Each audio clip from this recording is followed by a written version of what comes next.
In this video lesson, we're going to learn how to interface a position servo motor with Arduino Uno. So what you see here on the left side is we have the position servo, and we have this special connector from the position servo which has a 3 pins, and we need 3 male-to-male jumper wire through which we will going to connect this position servo with Arduino Uno. So let me take the first jumper wire, and I'm going to connect the first jumper wire with the middle pin on the servo connector, which is 5 volt VCC, and I'm going to connect to the Arduino 5 volt pin. Then I take another jumper wire and I'm going to connect to the brown wire on the servo connector, which is basically a ground pin, and I'm going to connect to the ground on Arduino Uno. And then finally we need one more male-to-male jumper wire, and we're going to connect to the orange pin on the servo connector, and the other end we're going to connect to the pin number 9 on Arduino Uno. That's where we will going to generate the PWM signal from the Arduino microcontroller, and it will be fed into the signal pin, this orange pin on the servo motor, through which the signal will come and it will rotate the position of the servo shaft. So you see, I have created a fresh new project with a setup and the loop function, which is by default what we get when we create a fresh new Arduino project. So since in our previous lesson what we learned is we are using a servo library from Arduino Uno. So let's add the include statement, hash include servo.h header file. And then we have to create an object from the servo library, from the servo class. And to create an object we have to type servo, make sure the servo S is capital, and then we have to define the object, and that is a servo, a small letter, so the S starts with a small s. So that's how we defined the object. And in a setup function we then have to specify that which pin that we want to use it to control the servo motor on Arduino Uno. And since we are using pin number 9, we will have to say servo, small s for servo, and then we have to say servo.attach. So attach is the function from the servo library that takes a parameter, and this parameter that this function takes is the pin number. So we will take pin number 9 because we have connected our position servo to pin number 9. So that's how we will have to specify which pin that we have connected a servo motor to. And then in a loop function we will have to write a logic that how we want to rotate the servo, because we know this position servo rotate from a 0 degree to 180 degree. So we have to type here servo dot right, and then we have to specify how much degree that we want to rotate the servo motor. So if I pass a parameter 0, then it will rotate a 0 degree position to the servo shaft. And then you might get the question like, why are we using this servo.write function? Okay, because you might remember from our previous lesson that by using a PWM signal we can generate a variable duty cycle, and we can, by varying the duty cycle, we can able to rotate the motor, right, a servo motor. And if you still remember from our PWM lesson, then we have used a function called analog write function.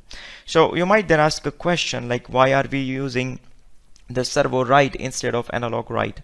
So technically if you try to understand, then the write function, the servo.write function, also generates a PWM signal, and analog write function also generates a PWM signal.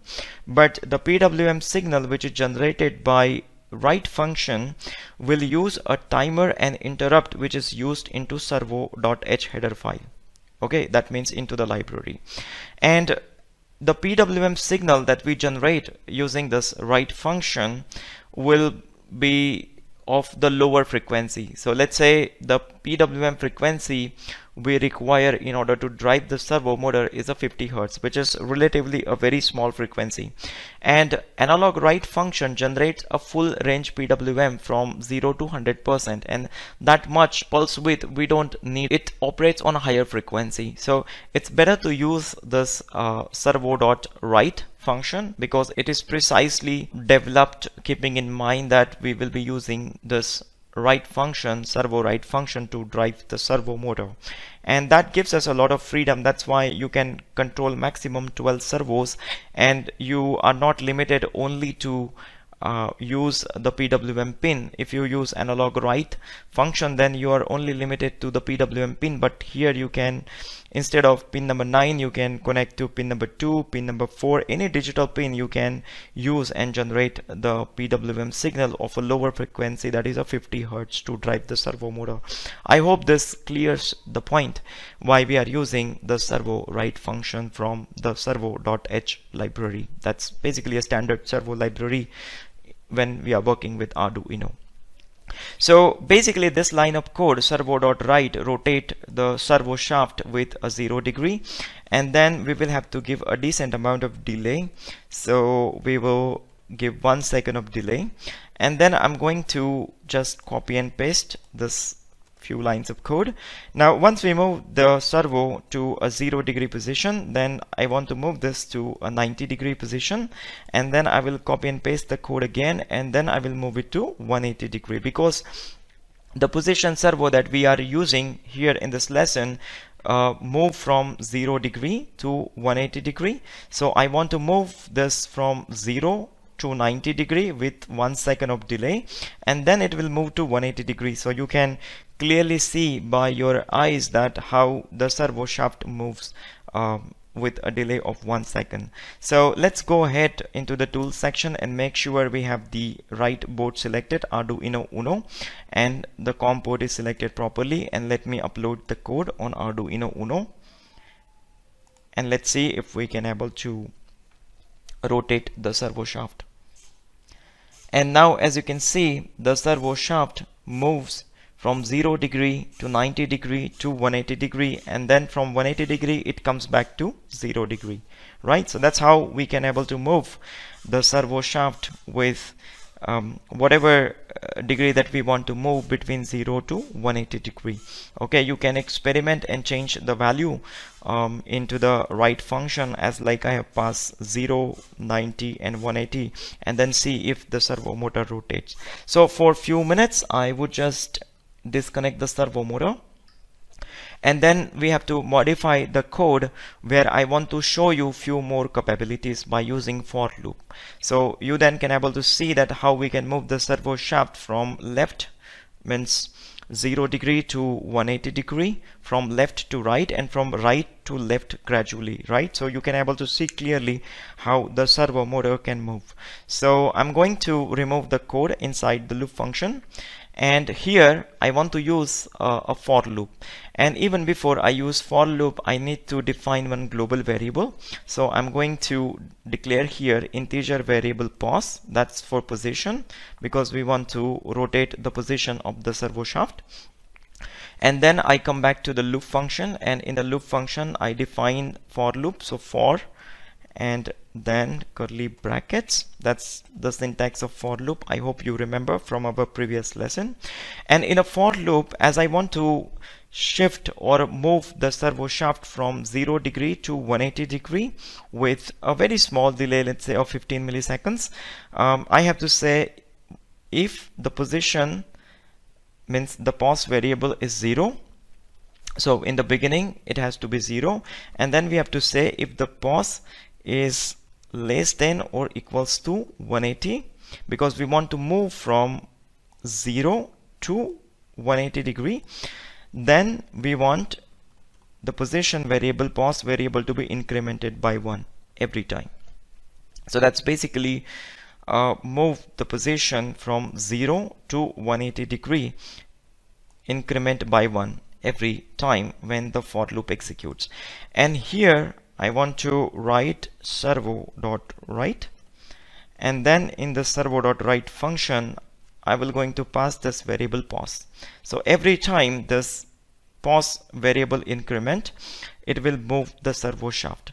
And then we want to move the servo shaft with a very small amount of delay, and this delay I will keep it as a 15 milliseconds.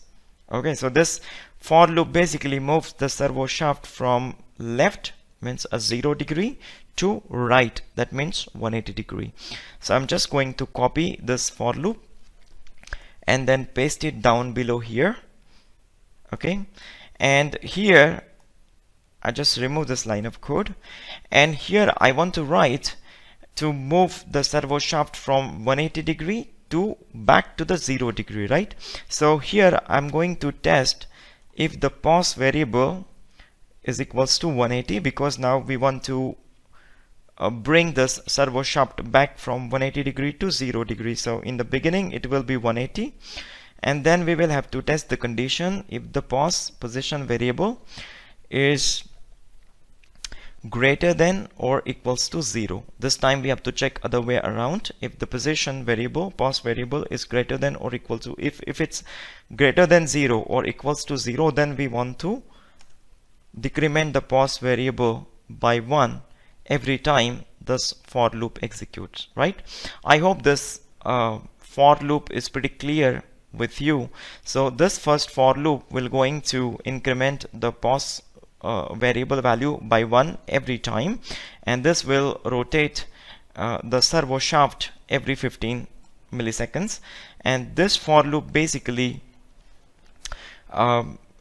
decrement the value of the pos variable by 1 every time when the for loop executes, and it will move the shaft from left, means 180 degree, to right to the 0 degree position with a delay of 15 milliseconds. So let me upload the code and see if we can able to move the servo shaft from extreme right to left and from left to right gradually with 15 milliseconds of delay. So I have uploaded the code, and I can able to see the servo shaft is moving from right to left, means a 0 degree to 180 degree, and from 180 degree back to the 0 degree with 15 milliseconds of time delay. I hope you have found this video educational and entertaining. We'll see us into the next video lesson. Bye bye for now.